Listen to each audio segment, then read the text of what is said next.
তুমি অজান্তেই বেঁধেছ হৃদয়। পর্ব ২। লিখেছেন মুন্নি আক্তার প্রিয়া। রায়ানের ডাক শুনে অনু দৌড়ে আবার উপরে এলো।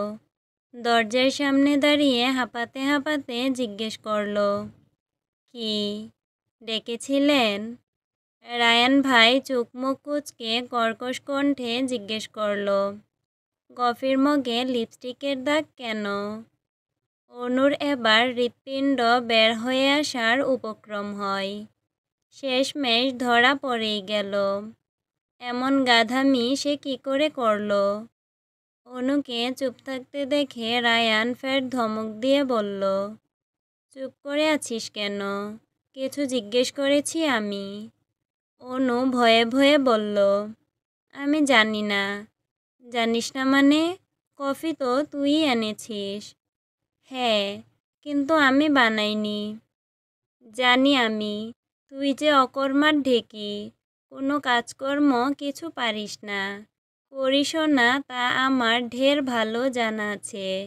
এখন আমি জানতে চাচ্ছি, আমার কফির মগে লিপস্টিকের দাগ কেন? তুই খেয়েছিস? অনু এবার চোখ দুটো বড় বড় করে মিথ্যে বলল, ছি ছি, না না, ওইটা মনে হয় লিলি খালা করেছে। রায়ানের বিস্ময়ের শেষ নেই। সে আকাশ থেকে পড়েছে এমন রিয়াকশন দিয়ে জিজ্ঞেস করল, লিলি খালা লিপস্টিক দেয়?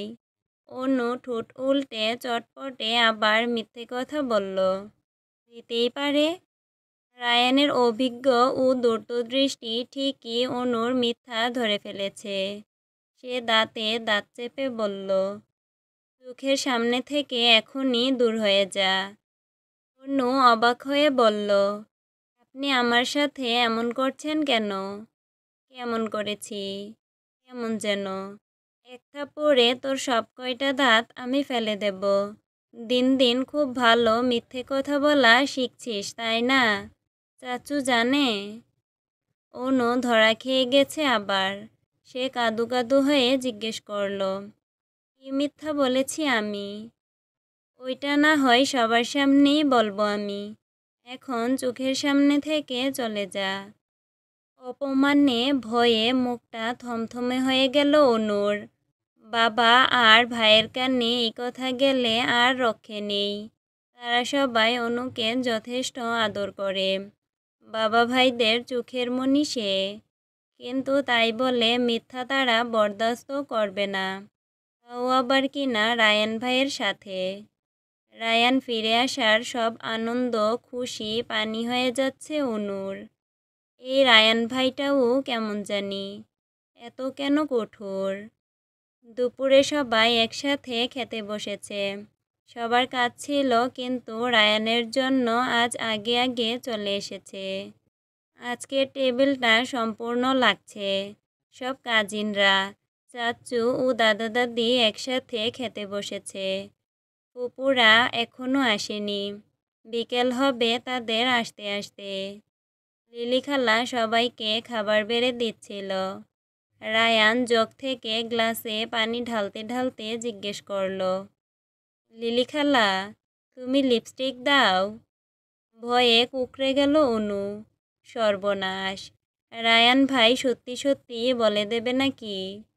লিলি খালা আঁতকে উঠে বললেন, কি কও এডি, আমি লিপস্টিক দিমু কেন? আমার কি অহন ওই বয়স আছে? বয়সে কি আসে যায়, মনের ইচ্ছেটাই আসল। অনুদের জন্য অনেকগুলো কসমেটিক্স এনেছি ঢাকা থেকে। তুমি একটা লিপস্টিক নিয়ে নিও।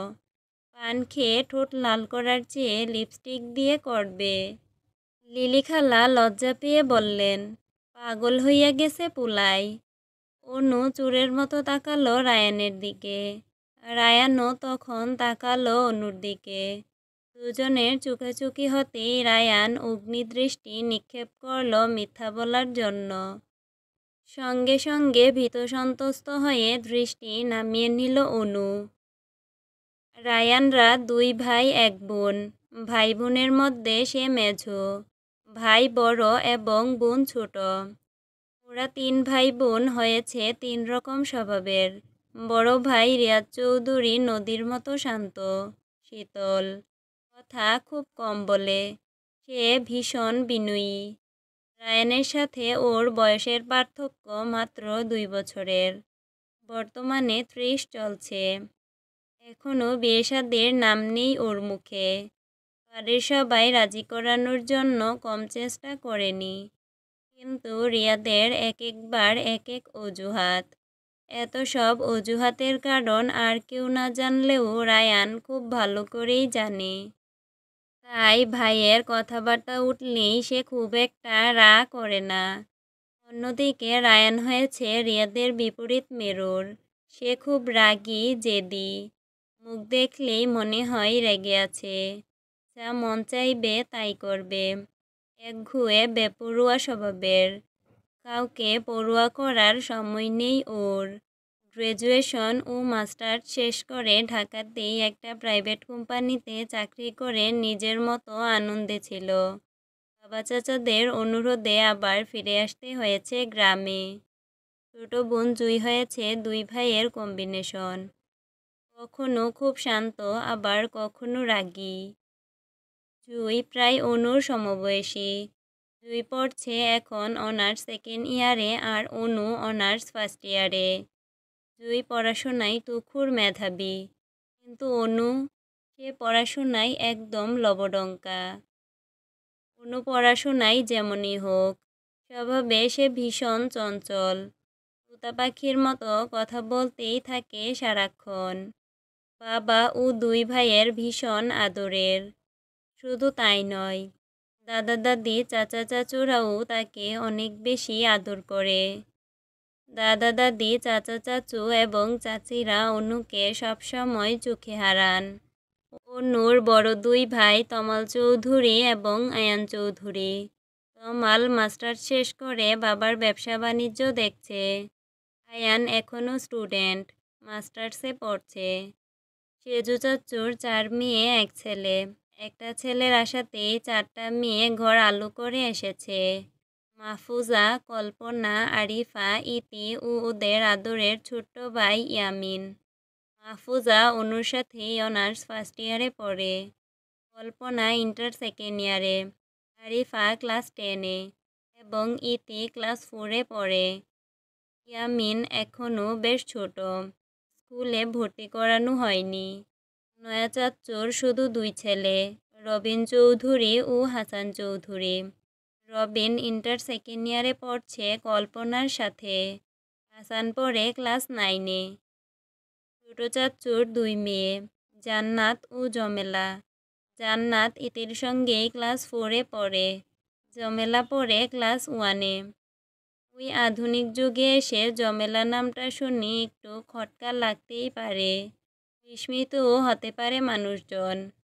মূলত জমেলা নামটা রেখেছেন ছোট চাচ্চুর শাশুড়ি। তাই আর কেউ দ্বিমত করেনি। এটাই ওর ডাক নাম এখন। স্কুলে অবশ্য আরেকটা ভালো নাম আছে। এতগুলো কাজিন একসাথে খেতে বসেছে, কিন্তু কোনো হট্টগোল নেই।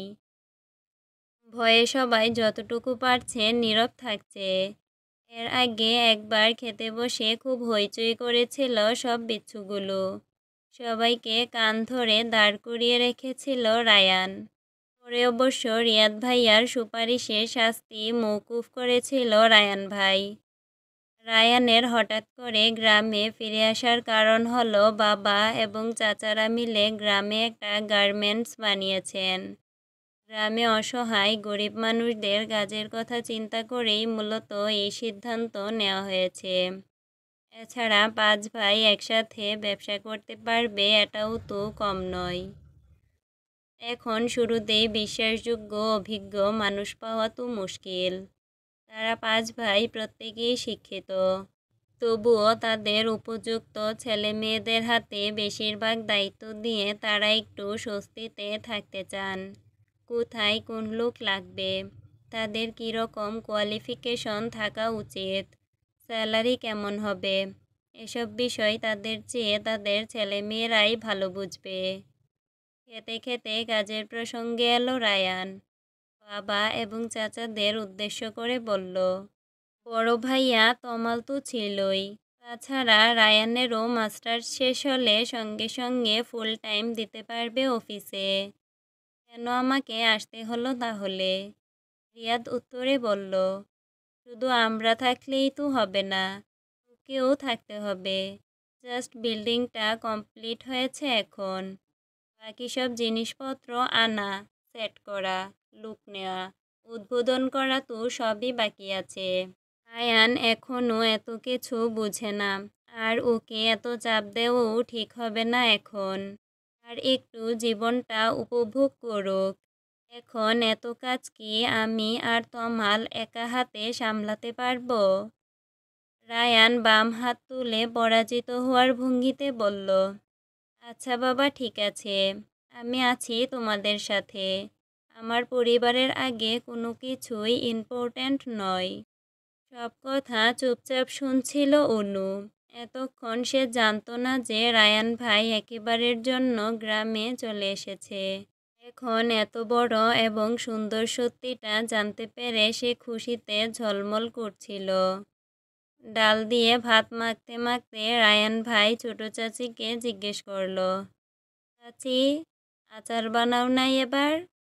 ছোট চাচির রান্নার হাত দারুণ।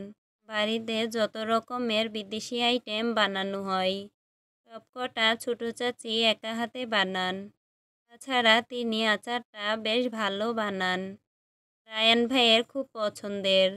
ছোট চাচি ব্যস্ত হয়ে বললেন, হ্যাঁ, বানিয়েছি তো, নিয়ে আসছি, দাঁড়াও। ছোট চাচি আচার আনতে যাওয়ার পর রায়ান মাকে উদ্দেশ্য করে বলল, আম্মু, আমার না চিংড়ি মাছ দিয়ে কচু শাক খেতে ইচ্ছে করছিল। কচু শাক পেলে রান্না করে দিও। ঠিক আছে, আর কি কি খাবি বলিস? আয়ান তখন বলল, এসব তো ঠিক না বড় চাচি, শুধু ভাইয়ার পছন্দ মতো রান্না করলেই হবে। আমরা কি দোষ করেছি? বাকিরাও আয়ানকে সমর্থন করল। হরতালের সুরে বলল, সহমত সহমত। রিয়াদ তখন হাসতে হাসতে আয়ানের দিকে তাকিয়ে রায়ানকে বলল, ওকে দিতে চেয়েছিলে অফিসের দায়িত্ব, যে নিজেই একটা বাচ্চা। ওর চেয়ে ইয়ামিনকে দায়িত্ব দিলে ভালো কাজ করতে পারবে। আয়ান ভাবসাব নিয়ে বলল, ভাইয়া, একদম আমার যোগ্যতা নিয়ে কথা বলবে না। অফিসটা শুধু চালু করো আগে, তারপর দেখো আমি কীরকম কাজ করি। কথায় গল্পে সবার খাওয়া শেষ। ছোটরা সবাই উঠে চলে গেছে। বড়রা এখন অফিসের ব্যাপারে আলাপ আলোচনা করছে। বারান্দায় দাঁড়িয়ে লুকিয়ে লুকিয়ে রায়ানকে দেখছিল অনু। কি সুন্দর করে হাত নাড়িয়ে কথা বলছে রায়ান ভাই। একটা মানুষ এত সুন্দর কেন হয়? নাকি অনুর চোখেই শুধু এত সুন্দর লাগে? বেখেয়ালিভাবে রায়ান বারান্দার দিকে তাকাতেই দ্রুত সরে পড়ল অনু। ভয় পেয়ে বুকে থুতু ছিটিয়ে তৎক্ষণাৎ প্রস্থান করল নিজের রুমে। অনেকদিন পর রাতে একটা শান্তির ঘুম হয়েছে রায়ানের। সকাল হতেই অফিসের চিন্তা নেই আপাতত। ঘুম থেকে উঠে আগে গোসল করে নিল সে। একটু বাইরে যাবে হাঁটতে। পুরনো বন্ধুদের সাথে দেখা করবে। কালো রঙের প্যান্টের সাথে অ্যাশ কালারের একটা পোলো শার্ট পরেছে রায়ান। জেল দিয়ে চুলগুলো সেট করে বডি স্প্রে দিয়ে নিল সে। এরপর তার সবচেয়ে পছন্দের স্বভাব কালো সানগ্লাস চোখে দিয়ে নিচে নামলো। সিঁড়ি পেরিয়ে উঠানে এসে সবার জটলা দেখে এগিয়ে গেল। অনু উঠানে বসে কাঁদছে। বড় ফুপি অনুর হাত ঠান্ডা পানিতে চুবিয়ে রেখেছেন।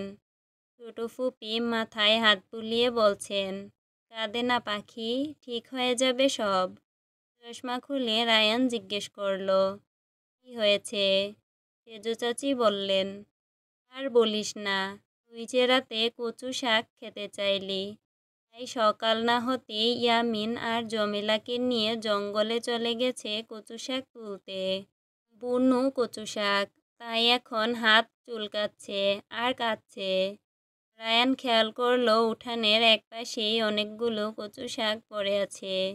সে তার মায়ের উদ্দেশ্যে বলল, ঘরে লেবু আছে? আছে, লেবু কেটে নিয়ে আসো। লিলি খালা বললেন, আমি আনতাছি। অনু তখনও কাঁদছিল।